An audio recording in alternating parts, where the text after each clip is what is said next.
+1 സീറ്റിൽ സർക്കാർ സ്കൂളുകളെ തടഞ്ഞെന്ന ആരോപണം ശരിവെക്കുന്നത് തന്നെയാണ് കണക്കുകൾ. മലബാർ മേഖലയിൽ ഭൂരിഭാഗം അധിക ബാച്ചുകളും മാനേജ്മെന്റുകൾക്കാണ് ലഭിച്ചത്. 120 ബാച്ചുകളിൽ 90 മാനേജ്മെന്റുകൾക്ക് നൽകി. 30 ബാച്ചുകൾ മാത്രമാണ് സർക്കാർ സ്കൂളുകൾക്ക് അനുവദിച്ചുള്ളൂ. മുഹമ്മദ് ഷഹീദ് വിവരങ്ങളുമായി കോഴിക്കോട് നിന്ന് ചേരുന്നുണ്ട്. ഷഹീദ്, എല്ലാ കൊല്ലവും ഉണ്ടാകാറുള്ള വലിയ ഒരു ആവശ്യമാണ് അധിക ബാച്ചുകൾ വേണം എന്നത്. അങ്ങനെ പലപ്പോഴും അനുവദിക്കപ്പെടാറുണ്ട്. ഇത്തവണയും അനുവദിച്ചു. പക്ഷേ ഇത് എന്തിൻ്റെ അടിസ്ഥാനത്തിലാണ് ഇങ്ങനെ ഒരു വേർതിരിവ് സർക്കാരിൻ്റെ ഭാഗത്തുനിന്നുണ്ടായത്? സർക്കാർ സ്കൂളുകൾ, പൊതുവിദ്യാലയങ്ങൾ പിടിച്ചു നിൽക്കണം, പൊതുവിദ്യാലയങ്ങൾ ഗംഭീരമാകണമെന്നൊക്കെ നിരന്തരം കഴിഞ്ഞ 10 വർഷം കേട്ടാണ്. ഈ സർക്കാരിനും അതേ നയമായിരിക്കുമല്ലോ. സർക്കാർ സ്കൂളുകൾ നന്നായി പോകണമെന്നാണ് ഇപ്പോഴും സർക്കാർ ആഗ്രഹിക്കുന്നത്. പക്ഷേ അതിൽ നിന്ന് കുട്ടികൾ കൊഴിഞ്ഞു പോകുന്ന വിധത്തിൽ ഇങ്ങനെ ഒരു സീറ്റ് അല്ലെങ്കിൽ അധിക ബാച്ച് അനുവദിക്കൽ ഇത് എന്തിനു വേണ്ടിയായിരുന്നു?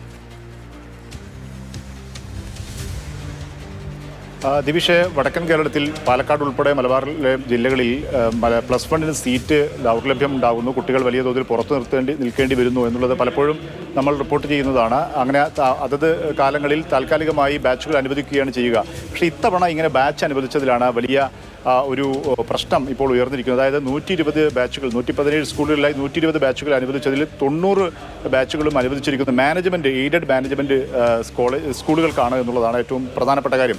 അതിൽ കോഴിക്കോട് ജില്ലയിൽ 20 ബാച്ചുകൾ അനുവദിച്ചതിൽ മുഴുവനും ഒരു സർക്കാർ സ്കൂളുകൾ പോലുമില്ല. മുഴുവനും എയ്ഡഡ് മേഖലയിലാണ് അനുവദിച്ചിട്ടുള്ളത്, മാനേജ്മെൻറ്റ് മേഖലയിലാണ് അനുവദിച്ചിട്ടുള്ളത്. അതിൽ ഏറ്റവും പ്രധാനപ്പെട്ട ഈ കുന്നുമ്മൽ ഉപജില്ലയിലൊക്കെ കുറ്റ്യാടി ഹയർ സെക്കൻഡറി സ്കൂൾ, അവിടെ കുന്നുമ്മൽ ഉപജില്ലയിലെ ഏക സർക്കാർ ഹയർ സെക്കൻഡറി സ്കൂളാണ് കുറ്റ്യാടി ഹയർ സെക്കൻഡറി സ്കൂൾ. അവിടെ വലിയ അടിസ്ഥാന സൗകര്യങ്ങളൊക്കെ ഉണ്ട്. അവിടെ സ്കൂൾ ലിസ്റ്റിന് വേണ്ടി അല്ലെങ്കിൽ പുതിയ ബാച്ചുകൾക്ക് വേണ്ടി കുട്ടികൾ പുറത്തു നിൽക്കുന്ന സ്വന്തം സ്കൂളിലെ തന്നെ കുട്ടികൾ പുറത്തു നിൽക്കേണ്ട സാഹചര്യമാണുള്ളത്. അവിടെ പുതിയ ബാച്ച് അനുവദിക്കണമെന്ന് ശക്തമായ ആവശ്യമുണ്ടായിരുന്നതാണ്. ആ ലിസ്റ്റിലൊക്കെ പരിഗണിക്കപ്പെട്ടിരുന്നു എന്ന് പ്രതീക്ഷിക്കപ്പെട്ടിരുന്നതാണ്. പക്ഷേ അവസാനം അന്തിമ ലിസ്റ്റ് വന്നപ്പോൾ ആ Kunnummal government higher secondary school ഒഴിവാക്കപ്പെട്ടു. അങ്ങനെ കോഴിക്കോട് ജില്ലയിൽ ഒരു സർക്കാർ സ്കൂളുകളും ഈ ലിസ്റ്റിൽ ഉൾപ്പെട്ടിട്ടില്ല എന്നുള്ളതിനാണ്. മലപ്പുറം ജില്ലയിൽ 60 ബാച്ചുകൾ അനുവദിച്ചതിൽ 48 എണ്ണവും എയ്ഡഡ് മാനേജ്മെൻറ്റ് മേഖലയിലാണ്. 12 സർക്കാർ സ്കൂളുകളേ ഉള്ളൂ.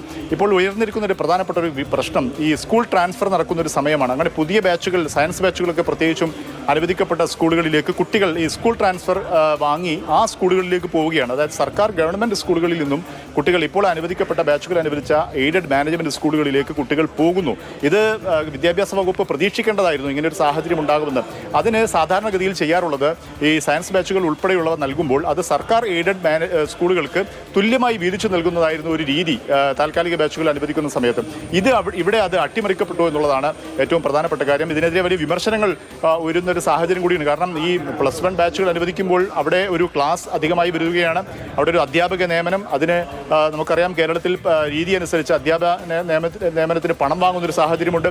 ഇങ്ങനെ മാനേജ്മെൻറ്റിൻ്റെ ഇത്തരം താല്പര്യങ്ങൾക്ക് വഴങ്ങി ഈ മലബാറിലെ +1 പ്രതിസന്ധിക്ക് പരിഹാരം എന്നോണം അനുവദിപ്പിക്കപ്പെട്ട ബാച്ചുകൾ ഇങ്ങനെ മാനേജ്മെൻറ്റിൻ്റെ ഇത്തരം താല്പര്യങ്ങൾക്ക് വഴങ്ങി വിദ്യാഭ്യാസ വകുപ്പ് അനുവദിക്കുന്നു എന്നുള്ളൊരു വിമർശനമാണ് ഇപ്പോൾ ഉയരുന്നത് എന്നുള്ളതിനെയാണ്. ഇടത് അധ്യാപക സംഘടനകൾ ഇതുമൂലമുണ്ടാകുന്ന സർക്കാർ സ്കൂളുകൾ നേരിടുന്ന ഒരു പ്രതിസന്ധിയാണ് അവർ ചൂണ്ടിക്കാണിക്കുന്നത്. അതായത് ഈ ബാച്ചുകൾ കുട്ടികൾ ഇങ്ങനെ ട്രാൻസ്ഫർ വാങ്ങി പോകുന്ന സമയത്ത് സർക്കാർ സ്കൂളുകളിൽ നിന്നും ഈ ബാച്ചുകൾ ഇല്ലാതാകുന്ന അവസ്ഥയുണ്ടാകും. സർക്കാർ സ്കൂളുകൾ അത് വലിയ തോതിൽ തിരിച്ചടി ഉണ്ടാക്കുന്ന ഒരു സാഹചര്യത്തിലേക്ക് പോകും. പൊതുവിദ്യാഭ്യാസത്തിൽ നട്ടലായി നിൽക്കുന്ന സർക്കാർ സ്കൂളുകളെ ഇങ്ങനെ സൂചിപ്പിച്ച പോലെ മാനേജ്മെന്റ് സ്കൂളുകൾക്ക് ഇങ്ങനെ ഒരു അധിക ബാച്ച് കിട്ടുമ്പോൾ അധിക തസ്തിക സൃഷ്ടിക്കാൻ കഴിയുന്നു. അതൊക്കെ പണവുമായി ബന്ധപ്പെട്ട കാര്യങ്ങളാണ്. അപ്പോൾ ഇനി ആ വിധത്തിൽ ആരോപണങ്ങൾ ഇതിൽ ആരെങ്കിലും ഉന്നയിച്ചാൽ നമുക്ക് കുറ്റം പറയാൻ കഴിയില്ല. അത്തരം ആരോപണങ്ങൾ ഉയർന്നു വരാനുള്ള സാധ്യതയുമുണ്ട്.